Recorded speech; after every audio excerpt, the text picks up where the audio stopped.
கர்த்தருடைய பரிசுத்த நாமத்துக்கு மகிமை உண்டாவதாக. இந்த நல்ல நாளிலும் கூட மீண்டும் உங்களை சந்திப்பதில் நான் வாழ்த்துக்கள் சொல்லுகிறேன். இப்பொழுது இன்றைய நாட்களிலும் கூட நாம் பொதுவான ரட்சிப்பை குறித்து ஒரு காரியத்தை இந்த நாட்களில் நாம் பார்க்க இருக்கிறோம். அதற்கு முன்பாக ஒரு பாடலை உங்கள் மத்தியிலே நாங்கள் பாடுகிறோம், அதை கேளுங்கள்.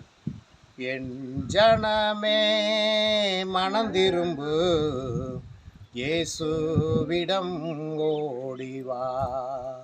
என் ஜனமே மனந்திரும்பு, இயேசுவிடம் ஓடிவா. இறுதி காலம் வந்தாச்சு, இன்னமும் தாமதம் ஏன்? இறுதி காலம் வந்தாச்சு, இன்னமும் தாமதம் ஏன்? உன்னை நினைத்து சிலுவையிலே தாகம் தாகம் என்றார். உன்னை நினைத்து சிலுவையிலே தாகம் தாகம் என்றார். உன்னை இரட்சிக்க பாவம் மன்னிக்க தன்னையே பலியாக்கினார். உன்னை இரட்சிக்க பாவம் மன்னிக்க தன்னையே பலியாக்கினார். என் ஜனமே மனந்திரும்பு, இயேசுவிடம் ஓடிவா.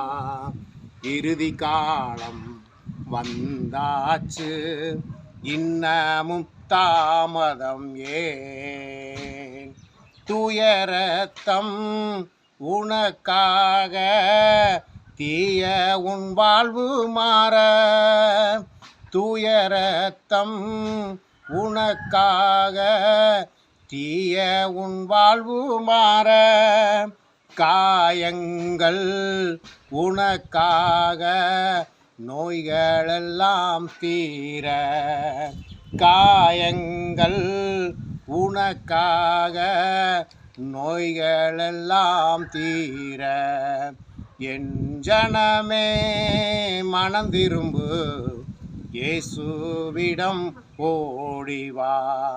இறுதி காலம் வந்தாச்சு, இன்னமும் தாமதம் ஏன்?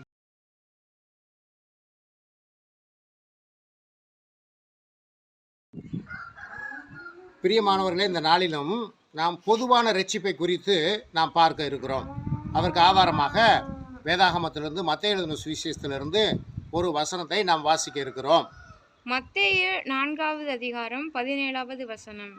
அது முதல் இயேசு, மனந்திரும்புங்கள், பரலோக ராஜ்யம் சமீபித்திருக்கிறது என்று பிரசங்கிக்க தொடங்கினார். ஆண்டவராய் இயேசு கிறிஸ்து இந்த பூமியிலே முதலாவது அவர் பிரசங்கிக்க தொடங்கின வாக்கியம் என்னவென்றால், மனந்திரும்புங்கள், பரலோக ராஜ்யம் சமீபமாக இருக்கிறது. அப்போ இந்த வார்த்தையை சொல்லி ஆண்டவராய் இயேசு கிறிஸ்து சொல்லி கிட்டத்தட்ட 2000 ஆண்டுகள் நிறைவு பெற போகிறது. ஏன் அதை அப்போ கடைசி நாட்கள் என்று ஏன் ஆண்டவர் சொன்னார்? ஆகவே நாம் கடந்த வீடியோவில் நாம் பார்த்தோம், இந்த உலகத்தை ஆதாம் உருவாக்கப்பட்டதிலிருந்து 3 யுகமாக பிரித்து, ஆதாம் முதல் நோவா வரைக்கும் 2000 வருடமும், நோவா முதல் இயேசு கிறிஸ்து மரிக்கிற வரைக்கும் 2000 வருஷமும், அதிலிருந்து இயேசு கிறிஸ்து வருகிற 2ஆம் வருகை வரைக்கும் அடுத்த 2000 வருஷம் என்று நாம் கடந்த வீடியோவில் பார்த்தோம். ஆகவே ஆண்டவராகிய இயேசு கிறிஸ்துடைய காலம், இந்த காலம் அதுதான் ரட்சிப்பின் காலம், புதிய ஏற்பாட்டின் சபை. இந்த புதிய ஏற்பாட்டின் சபையை இப்படியாக சொல்லுகிறார்கள், கிருபையின் காலம் என்று சொல்லுகிறார்கள். இதனுடைய காலம் எவ்வளவு நாட்கள் என்றால் 2000 ஆண்டுகள். ஆகவே இந்த கடைசி யுகமாகிய இந்த 2000 ஆண்டிலே தான் ஆண்டவர் சொல்லுகிறார், மனந்திரும்புங்கள், பரலோக ராஜ்யம் சமீபமாக இருக்கிறது. ஆகவே இயேசு கிறிஸ்து இந்த வார்த்தையை சொல்லி 2000 வருடம் நிறைவு பெற போகிறது. ஆகவே இந்த கடைசி காலத்தில் நாங்கள் உங்களுக்கு சொல்லுகிற இந்த காரியத்தை நீங்கள் கவனியுங்கள். மனந்திரும்புங்கள், பரலோக ராஜ்யம் சமீபமாக இருக்கிறது. ஆகவே மனந்திரும்பி இயேசு கிறிஸ்துவை ஏற்றுக்கொண்டு அவருடைய வழியிலே நடந்தால் தேவனுடைய ராஜ்யத்தை சுதந்தரித்து கொள்ளலாம். ஆகவே பிரியமானவர்களே, ஆண்டவருடைய வார்த்தை இப்படியாக சொல்லுகிறது, வானத்திலையும் சரி பூமியிலையும் சரி அவருடைய நாமமே அல்லாமல் ரட்சிக்கப்படுவதற்கு வேறொரு நாமம் கட்டளையிடப்படவில்லை. ஆகவே ஒரு மனிதன், இந்த பூமியிலே பிறந்த ஒரு மனிதன் பாவத்திலிருந்து விடுதலை அடைய வேண்டுமானால் அவன் ஆண்டவராகிய இயேசு கிறிஸ்துவை ஏற்றுக்கொண்டிருக்க வேண்டும். ஆண்டவராய் இயேசு கிறிஸ்துவை ஏற்றுக்கொண்டால், அவருடைய நாமத்தை நாம் விசுவாசித்தால், அவரை நாம் விசுவாசித்தால் பாவத்திலிருந்து விடுதலை அடைய முடியும். ஆகவே பிரியமானவர்களே, ரட்சிப்பு என்றால் என்ன என்று நமக்குள்ளாக இன்றைய நாட்களிலே கேள்விகள் எழும்புகிறது. எதிலிருந்து நாம் ரட்சிக்கப்பட வேண்டும் என்று நமக்குள்ள கேள்வி எழுகிறது. கடந்த காலங்களிலே நம்முடைய இந்திய தேசத்தை பிரிட்டிஷார்கள் ஆண்டு கொண்டிருந்தார்கள். ஆகவே இந்த பிரிட்டிஷார் ஆண்டு கொண்டிருக்கும்போது நம்முடைய தேசமும் நம்ம மக்களும் அவர்களிடத்திலிருந்து விடுதலை பெற வேண்டும் என்று அநேகர் போராடினார்கள். போராடி சுதந்திரத்தை பெற்றார்கள், விடுதலையும் அடைந்தார்கள். ஆகவே நாம் இதிலிருந்து விடுதலை அடைய வேண்டும் என்றால், இந்த பாவ உலகத்திலே ஆதாமின் மூலமாக பாவம் உருவான இந்த உலகத்தில் இந்த பாவத்திலிருந்து விடுதலை அடைவதற்கு நமக்கு ஒரு நாமம் கட்டளையிடப்பட்டிருக்கிறது. அவர்தான் ஆண்டவராகிய இயேசு கிறிஸ்து.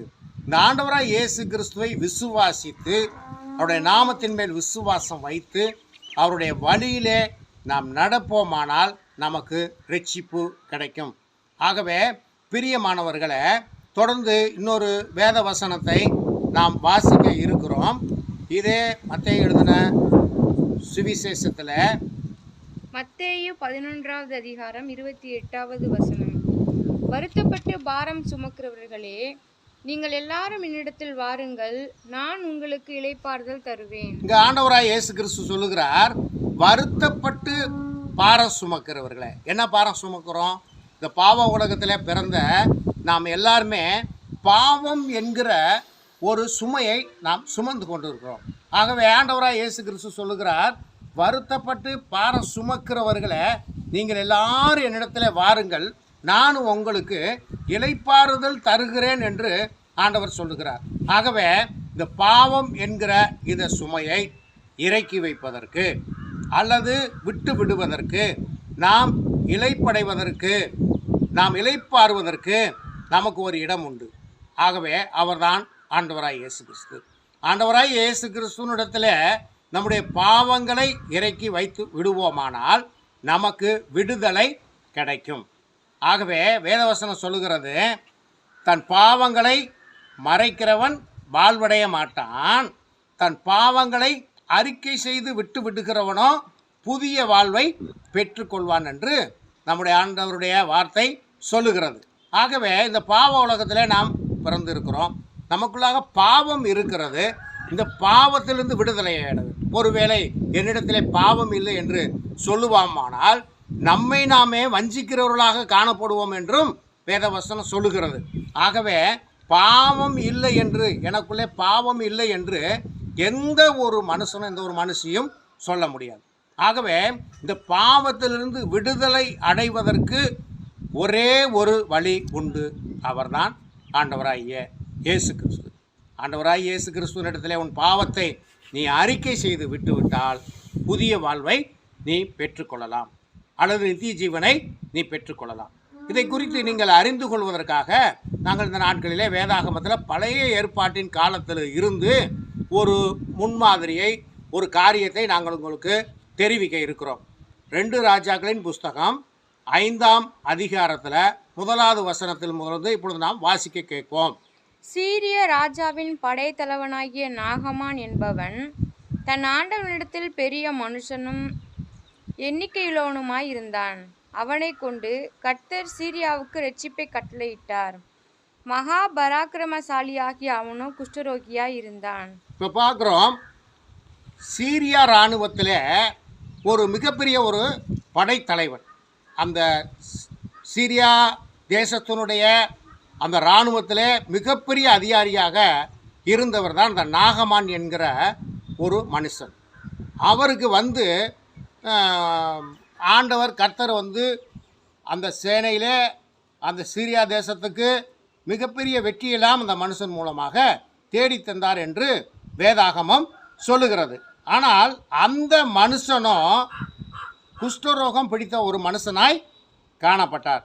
அங்கே அடுத்த வசனம் சொல்லுகிறது அவரை குறித்து, சீரியாவிலிருந்து தண்டுகள் புறப்பட்டு இஸ்ரவேல் தேசத்திலிருந்து ஒரு சிறு பெண்ணை சிறைப்பிடித்து கொண்டு வந்திருந்தார்கள். அங்கே வேத வசனம் சொல்லுகிறது, அந்த சீரியா தேசத்திலிருந்து அந்த இராணுவம் இஸ்ரேல் தேசத்தில் வந்து படையெடுத்து வந்து இங்கே இருந்து ஒரு சிறுமியை அங்கே சிறைப்பிடித்து கொண்டு போயிருந்தார்கள். அந்த சிறுமியானவள் அந்த நாகமானுடைய வீட்டிலே தன்னுடைய மனைவிக்கு வேலைக்காரியாக காணப்பட்டாள். தொடர்ந்து வாசிப்போம். அவள் தன் நாச்சியாரை பார்த்து, என் ஆண்டவன் சமாரியாவில் இருக்கிற தீர்க்கதரிசனிடத்தில் போவாரானால் நலமாயிருக்கும், அவர் இவருடைய குஷ்டரோகத்தை நீக்கி விடுவார் என்றார். அங்கே அந்த சிறு பெண் சொல்லுகிறதை நீங்கள் கவனியுங்கள். நீங்கள் இஸ்ரேல் தேசத்தில் இருக்கிற தீர்க்கதரிசியினிடத்தில் என் ஆண்டவன் போவாரானால் அவருடைய குஷ்டம் நீங்கி சுத்தமாவார் என்று அந்த சிறுமி அங்கே தன்னுடைய நாச்சியாரை பார்த்து சொல்லுகிறார். பாருங்க, இந்த சிறுமியானவள் சிறைபிடித்து கொண்டு போகப்பட்ட ஒரு கைதியாக அந்த சிறுமி அங்கே வேலை பார்க்கிறார். ஆனால் அந்த அடிமைத்தனத்திலும் கூட பாருங்க, அந்த சிறுமியின் மூலமாக ஆண்டவர் அங்கே பேசுகிறார். தன்னுடைய எஜமான் சுகம் அடைய வேண்டும் என்று தன் நாச்சியாரை பார்த்து சொல்லி, இஸ்ரவேல் தேசத்தில் இருக்கிற தீர்க்கதரிசிகளிடத்தில் போனால் என்னுடைய ஆண்டவர் சுகமடைவார் என்று அங்கே சொல்லுகிறார். மேலும் வாசிப்போம். அப்பொழுது அவன் போய், இஸ்ரவேல் தேசத்து பெண் இன்னென்ன பிரகாரமாய் சொல்லுகிறாள் என்று தன் ஆண்டவனிடத்தில் அறிவித்தான். அப்பொழுது சீரியாவின் ராஜா, நல்லது, போகலாம், இஸ்ரவேலின் ராஜாவுக்கு நிருபம் தருகிறேன் என்றான்.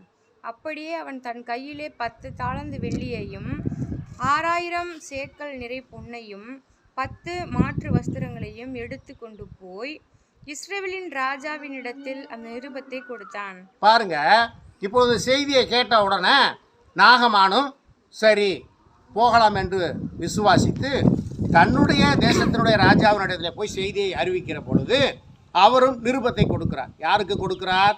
இஸ்ரவேல் தேசத்தினுடைய ராஜாவுக்கு நிருபத்தை கொடுக்கிறார். அப்பொழுது இவரும் வெள்ளி, பொன், மாற்று வஸ்திரம் இவைகளெல்லாம் எடுத்துக்கொண்டு நிருபத்தையும் எடுத்துக்கொண்டு அவர் எங்கே போகிறார் என்றால் இஸ்ரவேலின் ராஜாவின் இடத்துல போகிறார். வாசிப்போம் தொடர்ந்து. அதிலே இந்த நிருபத்தை உம்மிடத்தில் என் ஊழியக்காரனாகி நாகமான் கொண்டு வருவான். நீர் அவன் குஷ்டரோகத்தை நீக்கிவிட அவனை உம்மிடத்தில் அனுப்பியிருக்கிறேன் என்று எழுதியிருந்தது. இஸ்ரவேலின் ராஜா அந்த நிருபத்தை வாசித்த போது அவன் தன் வஸ்திரங்களை கிழித்து கொண்டு ஒரு மனுஷனை அவன் குஷ்டரோகத்தை நின்று நீக்கிவிட வேண்டும் என்று அவன் என்னிடத்தில் நிருபம் அனுப்புகிறதற்கு கொல்லவும் உயிர்ப்பிக்கவும் நான் தேவனா? இவன் என்னை விரோதிக்க சமயம் தேடினான் என்பதை சிந்தித்து பாருங்கள் என்றான். அப்பொழுது பாருங்க, இந்த நிருபத்தையும் அவன் கொண்டு போன வெள்ளியையும் பொன்னையும் மாற்று வஸ்திரங்களையும் கொண்டு இஸ்ரவேலின் ராஜா கிட்ட போகும்போது அங்கே இந்த ராஜா சொல்லுகிறார், ஒரு மனுஷனுடைய குஷ்டரோகத்தை நீக்கி விடுவதற்கு நான் என்ன தேவனா? ஆனால் அங்கே சிறுமி சொன்ன காரியம் என்னவென்றால், இஸ்ரவேல் தேசத்தில் இருக்கிற தீர்க்கதரிசிகளிடத்திலே போனால் என் ஆண்டவன் சுகம் பெறுவார் என்று சொல்லி இருக்க, இவரோ நிருபங்களை வாங்கி கொண்டு இஸ்ரவேலின் ராஜாவின் இடத்துல போகிறார். அங்கே இந்த நிருபத்தை அவர் வாங்கி வாசித்து பார்த்துவிட்டு தன்னுடைய வஸ்திரங்களை கிழித்து கொண்டதாக வேதவசனம் சொல்லுகிறது. தொடர்ந்து வாசிப்போம். அப்படியே நாகமான் தன் குதிரைகளோடும் தன் ரதங்களோடும் வந்து எலிசாவின் வாசற்படியிலே நின்றான். அப்பொழுது எலிசா அவனிடத்தில் ஆள் அனுப்பி, நீ போய் யோர்தானில் 7 தரம் ஸ்நானம் பண்ணு, அப்பொழுது உன் மாம்சம் மாறி நீ சுத்தமாவா என்று சொல்ல சொன்னான். அப்பொழுது பாருங்க, அந்த நாகமான் என்ன பண்ணுகிறார்? இஸ்ரவேலில் இருக்கிற தீர்க்கதரிசியாகிய எலிசாவின் இடத்துல போகிறார். அங்கே போய் எலிசாவை சந்திக்கிற பொழுது எலிசா சொல்லுகிறார், நீ யோர்தான் நதியிலே போய் நீ 7 தரம் ஸ்நானம் பண்ணு, அப்பொழுது உன் மாம்சம் மாறி நீ சுகமடைவாய் என்று அங்கே எலிசா சொல்லுகிறார். ஆனால் நாகமான் என்ன செய்கிறார்? அதற்கு நாகமான் கடும் கோபம் கொண்டு புறப்பட்டு போய் அவன் வெளியே வந்து நின்று தன் தேவனாகிய கர்த்தருடைய நாமத்தை தொழுது தன் கையினால் இந்த இடத்தை தடவி இவ்விதமாய் குஷ்டரோகத்தை நீக்கி விடுவான் என்று எனக்குள் நினைத்திருந்தேன். நான் ஸ்நானம் பண்ணி சுத்தமாகிறதற்கு இஸ்ரவேலின் தண்ணீர்கள் எல்லாவற்றை பார்க்கிலும் தமஸ்குவின் நதிகளாகிய ஆப்னாவும் பர்பாரும் நல்லதல்லவோ என்று சொல்லி உக்கிரத்தோட திரும்பி போனான். அவன் ஊழியக்காரர் சமீபத்தில் வந்து அவன் நோக்கி, தகப்பனே, அந்த தீர்க்கதரிசி ஒரு பெரிய காரியத்தை செய்ய உமக்கு சொல்லியிருந்தால் அதை நீ செய்வீர் அல்லவா? ஸ்நானம் பண்ணும், அப்பொழுது சுத்தமாவீர் என்று அவர் உம்மோடே சொல்லும்போது அதை செய்ய வேண்டியது எத்தனை அதிகம் என்று சொன்னார்கள். பாருங்க, இங்கே எலிசா தீர்க்கதரிசி சொல்லுகிறார், நீ போய் யோர்தான் நதியிலே 7 தரம் ஸ்நானம் பண்ணும், அப்பொழுது உன்னுடைய குஷ்டரோகம் நீங்கும் என்று சொன்ன உடனே இந்த நாகமானுக்கு கோபம் உண்டாயிற்று. அவன் என்னை தடவி என்னை சுத்தமாக்குவான் என்று நான் எண்ணி வந்தேன். ஆனால் இவனோ போய் யோர்தான் நதியிலே என்னை ஸ்நானம் பண்ண சொல்லுகிறார். எங்கள் தமஸ்குவிலே சிரியா தேசத்தில் இல்லாத நதியா? அதை காட்டிலும் சிறந்ததா இந்த யோர்தான் நதி? என்னை அதிலே போய் ஸ்நானம் பண்ணும் என்று சொல்லுகிறாரே என்று திரும்பி போகிற பொழுது அந்த நாகமானுடைய வேலைக்காரன் தன்னுடைய எஜமானை நோக்கி, அந்த தீர்க்கதரிசி உன்னை ஒரு பெரிய காரியத்தை செய்ய சொல்லவில்லையே, நீ போய் யோர்தான் நதியிலே ஸ்நானம் பண்ணு என்று தானே சொன்னார். ஆகவே அந்த காரியத்தை செய்தால் என்ன என்று கேட்கிற பொழுது அதை அவன் கேட்டு அவன் போய் யோர்தான் நதியிலே அவன் ஸ்நானம் பண்ணுகிறான். தொடர்ந்து வாசிப்போம். அப்பொழுது அவன் இறங்கி தேவனுடைய மனுஷன் வார்த்தையின்படியே யோர்தானில் 7 தரம் முழுகின போது அவன் மாம்சம் ஒரு சிறு பிள்ளையின் மாம்சத்தை போல மாறி அவன் சுத்தமானான். பாருங்க, நம்ம பார்க்கிறோம், முதலாவது அந்த சிறைபிடித்து போகப்பட்ட அந்த சிறுமி இந்த பெரிய ஒரு மனுஷனுக்கு, பெரிய அதிகாரம் படைத்த மனுஷனுக்கு ஒரு நற்செய்தியை அறிவிக்கிறார். அது என்ன நற்செய்தி? நீ இஸ்ரேல் தேசத்தில் போய் தேவனுடைய தீர்க்கதரிசிகளிடத்தில் நீ போனால் சுகம் பெறலாம் என்கிற ஒரு நற்செய்தியை அறிவிக்கிறார். இவரும் கடந்து வருகிறார். இங்கே வந்து தீர்க்கதரிசியுடைய வார்த்தையை கேட்டு அவர் கோபம் அடைந்து போகிற பொழுது இப்பொழுது அந்த நாகமானுடைய வேலைக்காரன் அடுத்த நற்செய்தியை சொல்லுகிறார். உன்னை ஸ்நானம் பண்ணத்தானே சொன்னார், ஒரு சிறிய காரியத்தை தானே சொன்னார், நீ ஏன் அதை செய்யக்கூடாது என்று கேட்கிற பொழுது அப்பொழுது அதை கேட்டு அவர் அந்த யோர்தான் நதியிலே இறங்கி அவர் ஸ்நானம் பண்ணுகிற பொழுது 7 தரம் ஸ்நானம் பண்ணி எழுந்திருக்கிற பொழுது அவருடைய மாம்சம் சுத்தமாகி, குஷ்டரோகம் சுத்தமாகி, அவருடைய மாம்சம் ஒரு சிறு பிள்ளையினுடைய மாம்சத்தை போல மாறினது என்று நாம் அங்கே வாசிக்கிறோம். இப்போ பாருங்கள், இன்னைக்கு சுவிசேஷம் என்ன அறிவிக்கப்படுகிறது? உலகமெங்கும் என்ன அறிவிக்கப்படுகிறது? ஒரு பெரிய காரியத்தை ஆண்டவர் நமக்கு கட்டளையிடவே இல்லை. மனம் திரும்புங்கள், பரலோக ராஜ்யம் சமீபமாக இருக்கிறது. மனம் திரும்புங்கள், தங்கள் பாவத்தை அறிக்கை செய்து விட்டுவிட்டு ஞான ஸ்நானம் பெற்றுக்கொள்ளுங்கள். அங்கே என்ன சொன்னார்? நீ போய் யோர்தான் நதியிலே ஸ்நானம் பண்ணு என்று தானே சொன்னார். அன்று எப்படி கோபப்பட்டாரோ அப்படித்தான் இன்றும் உலகத்தில் இருக்க ஜனங்கள் கோபப்படுகிறார்கள். ஆனால் நீ தேவனுடைய ராஜ்யத்தை சுதந்திரித்து கொள்ள வேண்டுமானால் வேத வசனத்தை நீ விசுவாசிக்க வேண்டும். ஒரு பெரிய காரியத்தை உனக்கு கட்டளையிடவில்லையே, நீ மனம் திரும்பு, நீ ஆண்டவரை விசுவாசி, தன் பாவத்தை அறிக்கை செய்து விட்டுவிட்டு நீ ஞானஸ்தானம் பெற்றுக்கொண்டால் நீ தேவனுடைய ராஜ்யத்தை சுதந்திரித்துக் கொள்ளலாம். இந்த நாகமான் என்பதற்கு ஒரு அர்த்தம் இருக்கிறது. இந்த நாகமான் என்பதற்கு அர்த்தம் என்னவென்று சொன்னால் மகிழ்ச்சி. இப்போ நாகமானுக்கு அர்த்தம் மகிழ்ச்சி என்றால் நாகமானுடைய வாழ்க்கையில் இந்த மகிழ்ச்சி இருந்ததா? இல்லை. ஆனால் நாகமானுடைய வாழ்க்கையில் மகிழ்ச்சி வந்தது. எப்பொழுது வருகிறது? அவர் தீர்க்கதரிசியினுடைய வார்த்தையை விசுவாசித்து அவர் ஸ்நானம் பண்ணுகிற பொழுது அவர் குஷ்டரோகம் நீங்கி அவர் சுத்தமாக்கப்பட்ட பின்பு அவருடைய வாழ்க்கையிலே மகிழ்ச்சி வருகிறது. பிரியமானவர்களே, இன்றும் சிரியா தலைநகர் தமஸ்குவிலே இன்றும் ஒரு மருத்துவமனை அங்கே இருக்கிறது. நாகமான் பேரிலே குஷ்டரோகிகளுக்காக மருத்துவம் செய்யக்கூடிய மருத்துவமனை இன்றும் இருக்கிறது. ஆகவே பிரியமானவர்களே, ஆண்டவர் நமக்கு என்ன சொல்லி இருக்கிறார்? மனம் திரும்புங்கள், பரலோக ராஜ்யம் சமீபமாக இருக்கிறது. மனம் திரும்பி தன் பாவங்களை அறிக்கை செய்து விட்டு விட்டால் புதிய வாழ்வை ஒரு மனிதன் பெற்றுக்கொள்வான். ஆகவே தேவனுடைய ராஜ்யம் இருக்கிறது என்று, பரலோக ராஜ்யம் இருக்கிறது என்று, சொர்க்கம் இருக்கிறது என்று எல்லாருமே விசுவாசிக்கிறார்கள்.